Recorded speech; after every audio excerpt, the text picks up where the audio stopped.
Welcome, ladies and gentlemen. Welcome. It is Thursday, ladies and gentlemen, 27th day of August. Can you believe it's almost into the fall?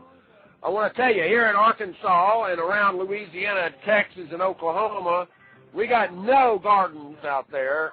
The forests are just loaded. We got plenty of water, but there's something going on. What's going on, I have no clue. People are restless. We've got something in the rain out there, and it's not just affecting people, it's also affecting their minds. I want you all to know that we're going to continue on. We basically got attacked yesterday, had a great Monday show, had a great Tuesday show, and tomorrow we're going to have a fantastic show with a medical doctor coming on. It's already confirmed, and as you all know, on Thursdays, we have man of the hour in the financial industry. His name is Bob Chapman. And Mr. Bob Chapman owns a newsletter business where he sends out newsletters to let you know what to do with your investments and prepare. One of the things that I see constantly in his newsletter, day in or week in, week out, is stock up on food, on freeze-dried food, on non-perishable foods, stock up on health medications. Get your herbalist out there. Those of you that know me, I promote Mary Joan Mondello. She grows her own herbs. She doesn't buy them from anybody, and that's an asset in her business. But, ladies and gentlemen, you got to stock them up. Whether you get them from Mary Joan, you get them from Wendy, you get them from anybody out there, you got to stock up on these things. You need to find out how to the things that you need on a repetitive basis. Because the post office appears to be going downhill in a financial mess. And Mr. Bob Chapman will probably see the actual collapse of it before any of you out there do. And he's with us today with some hard-hitting stories that go along with the system. I have got some. I've got to talk for just another minute. I've got a couple of radio shows. Networks out there that aren't picking up the audio, and I got a couple of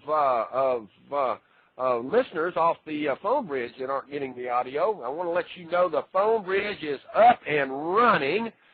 You can approach that 347-308-8047. I repeat that number, 347-308-8047, and the advantage of the new phone bridge is you can reach us and raise your hand. If you have a question, I can bring you on the air. Mr. Chapman is out there listening to my little tirade, and hopefully he can come in here and bring you some insight, because I've already been getting some questions. Welcome to the show, Mr. Chapman. Well, nice to hear your voice again. I'm getting a big echo. We understand that, but you didn't have to tell me.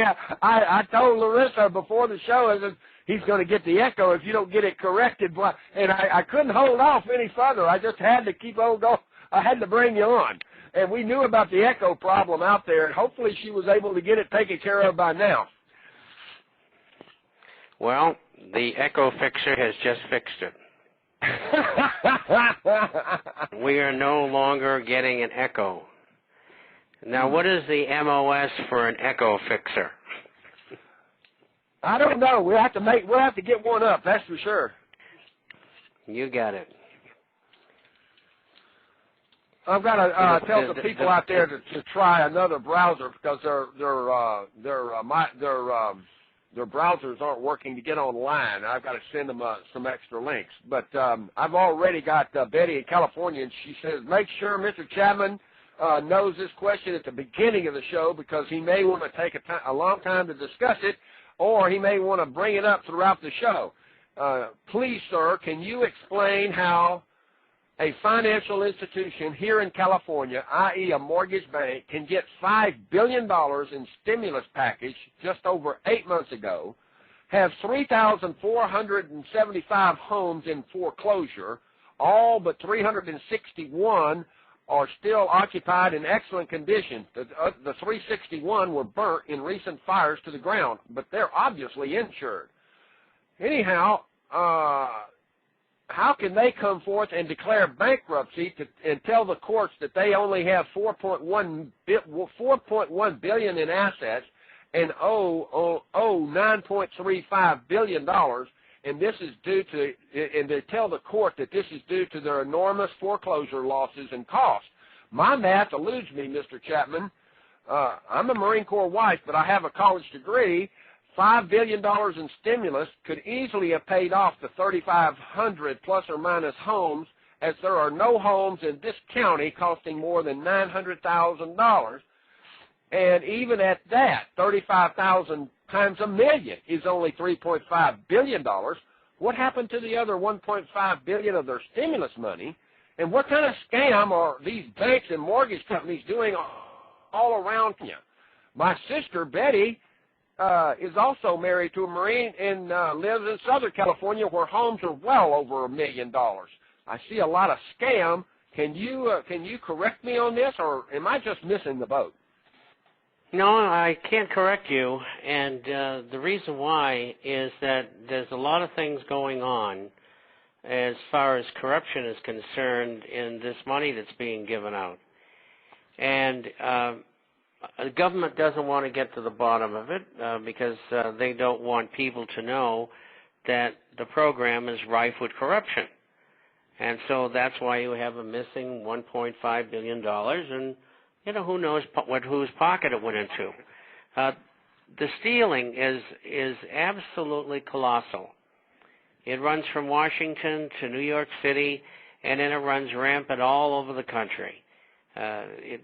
America has never, ever, ever seen anything like this.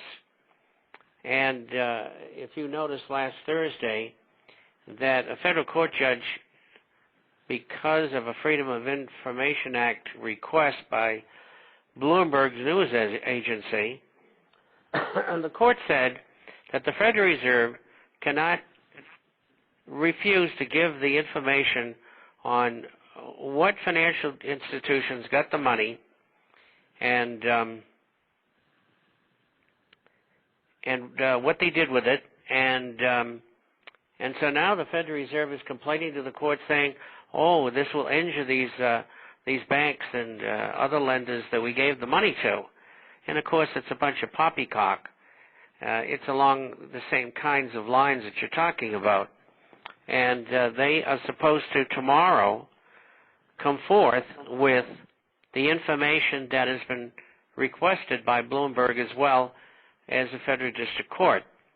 And, the actions of the Federal Reserve, which is privately owned, are absolutely dreadful under the circumstances. They think they're some kind of a private kingdom that can do anything they want. And they've been looting the American public for 95 years, and it's about time it got over.